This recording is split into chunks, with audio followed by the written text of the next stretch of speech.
Well, here we are, the White Fortress.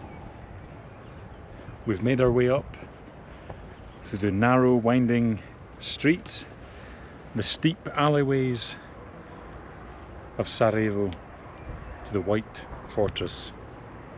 We've came from the Yellow Fortress, which is just in that direction over there, just beyond that ruined building, and I thought that the views from the Yellow Fortress were stunning, and they are, but just wait till you get up to the White Fortress.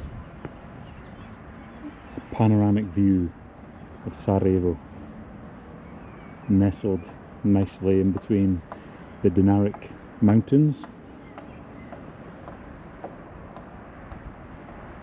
Mount Trebevic. I might be probably am mispronouncing the name there, but well, apologies for that. But that's the mountain that went up the other day on the cable car, and that also provides some stunning views over Sarajevo. I believe you can actually follow a path or the road down the mountain back into Sarajevo. About an hour and a half, 2 hour journey time. Nice wee walk down the mountain there, if you choose to. Just check out this view, guys. Absolutely stunning.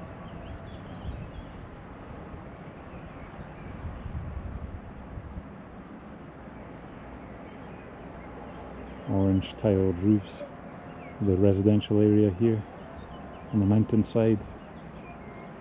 So pan down, and just there, centre frame, you've got the Bosnia district, and way off in the distance you've got the Hotel Holiday, and you've got the high rises of new Sarajevo, and you've got the Aves Twist Tower just there as well on the right hand side of the frame, off in the distance. You might be able to see it, but wow, this is absolutely beautiful. We definitely recommend the trek up here. I would say from the Bosnia district, the trek up here is about 25-30 minutes. Depending on how fast a walker you are, you might be able to make up quicker than that, although it doesn't look that far, but it's just because of the terrain and the hills and the incline that you're climbing up. It's quite steep, some of the hills, but it is fascinating wandering through the residential alleyways here and roadways up here into this side of Sarajevo.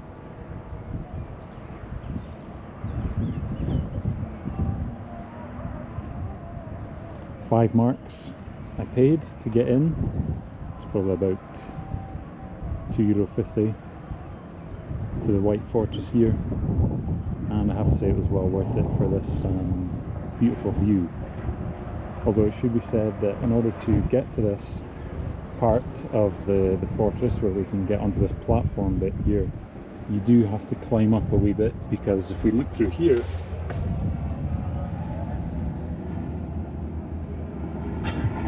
very limited space for walking, and you have to be very careful. Don't want to you know, it'd be easy to misstep and fall down there, but as you can see here, a bit of a climb, but you can get in through this sort of turret way here and get onto this platform for a beautiful panoramic view,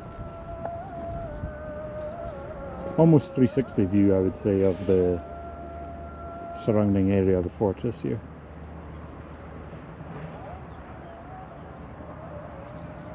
And you can hear the mosques echoing across the valley, really adding to the atmosphere of this magical place. Can't put it into words, guys, just how blown away I've been by Sarajevo and Bosnia and Herzegovina so far. I went to Mostar yesterday on the train, and I did have plans today to go to Tito's bunker, about an hour drive from Sarajevo, southwest of Sarajevo, and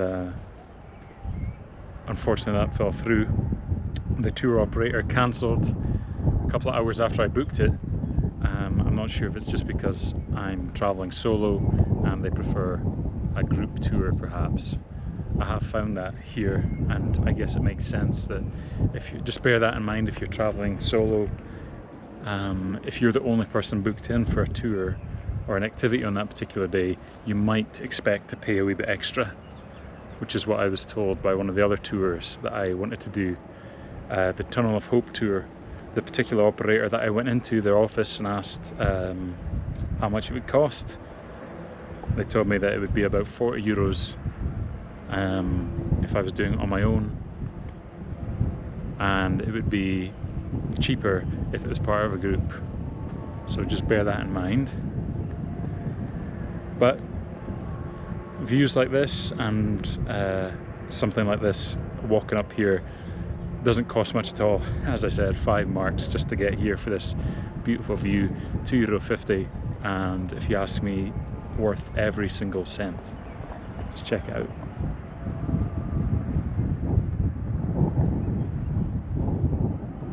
Getting a cool breeze off the wind there, and it really is taking the heat off, and it's much appreciated.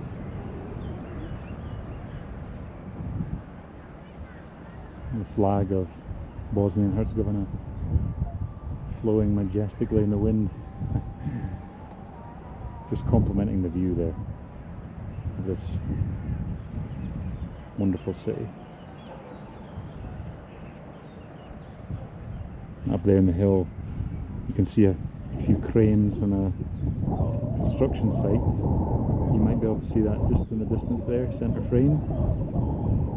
I was speaking to a member of staff this morning at the hotel, and they reaffirmed what I had heard online, that the construction of that particular building has been quite controversial with the local residents here in Sarajevo.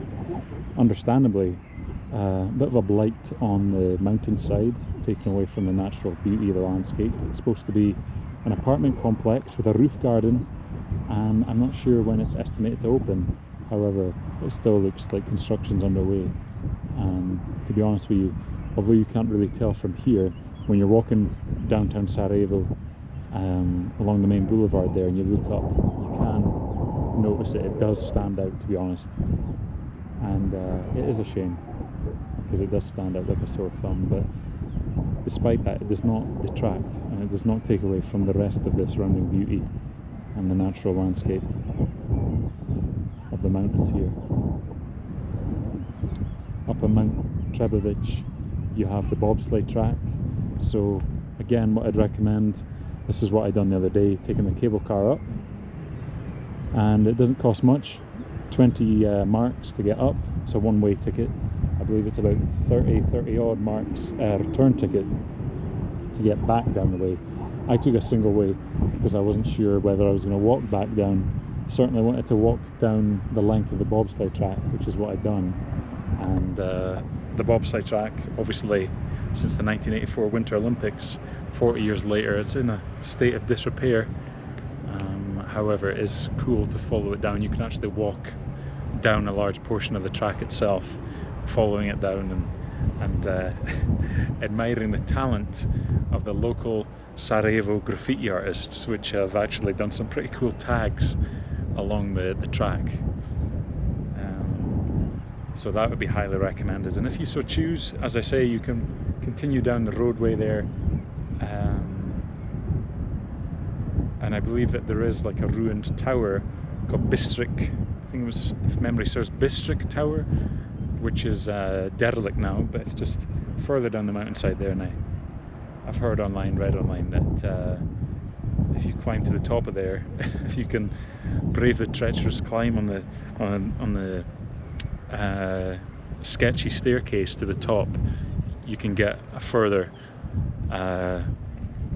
panoramic view of the city. But I didn't walk down far enough for that, unfortunately. However, would definitely recommend taking the cable car up and checking out the top, checking out the views, checking out the photo ops, and following down the bobsleigh track. Highly recommended. And natural beauty of this country just amazes me. Just staring at it in awe, taking it all in. Beautiful mountains and valleys. Really makes me want to explore more of the country. Being here for about 6-7 days doesn't really give you much time to truly take in a lot of the country. However, I'm glad that I managed to fit in most of Sarajevo and Mostar yesterday.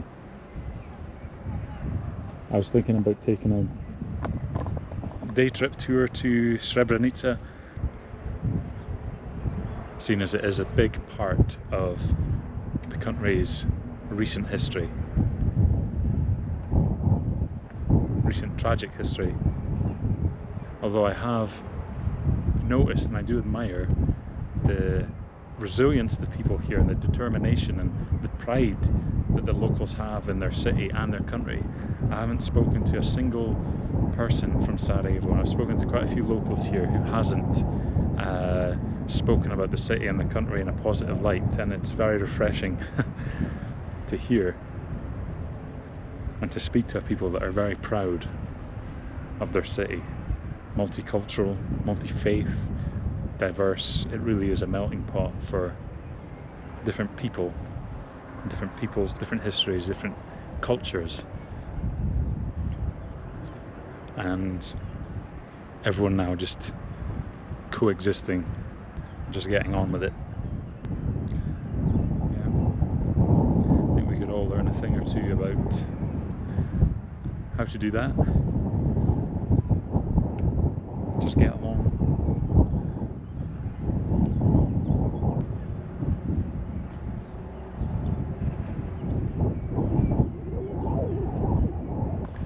I'm gonna make my way back down into Sarajevo, the Basharcha district again, and see if I can get something to eat, because I'm getting quite peckish with all this walking, and I do like my food. What can I say? A Scotsman who likes his food and his drink, who would have thought it? But yeah, I'm going to go and do that. Head back down, try some of the local cuisine and enjoy it. And maybe take in some of the market area, and maybe even venture further towards the newer part of Sarajevo. I've not really been up there much other than just walking through it to get to the Avaz Twist Tower and the train station the other day. So I might walk up that way and see what there is to see. Follow I believe it's the Miljaka River, follow that up through Sarajevo, past to where the assassination spot where Franz Ferdinand was shot and his wife Sofia, and further on, deeper into the new part, see a bit more of the commercial area, the shopping centres and things like that. But yeah, hope you've enjoyed this video as much as I have, guys. I really have enjoyed my time in Sarajevo. It's not over yet. Still have the rest of today and one full day tomorrow, but it's went by so fast. And one thing I do know is that Bosnia and Herzegovina has exceeded my expectations for how beautiful it was. I had expected it to be beautiful. I mean, the parts that I was hoping to see anyway, Mostar, Sarajevo, but it's more than lived up to that expectation. And I hope to come back and visit the country one more time, a couple more times anyway. Let's not even put a limit on it, just I want to visit it again. I'll just say that because I have only managed to visit the Bosnia and Herzegovina region. I haven't managed to go into Republika Srpska region yet, main city of which being Banja Luka, I believe. I may have mispronounced that, apologies again, but that's in the northern part of the country. So who knows, maybe one day, hopefully, get to revisit this country and explore more of it. But for the time being, Sarajevo.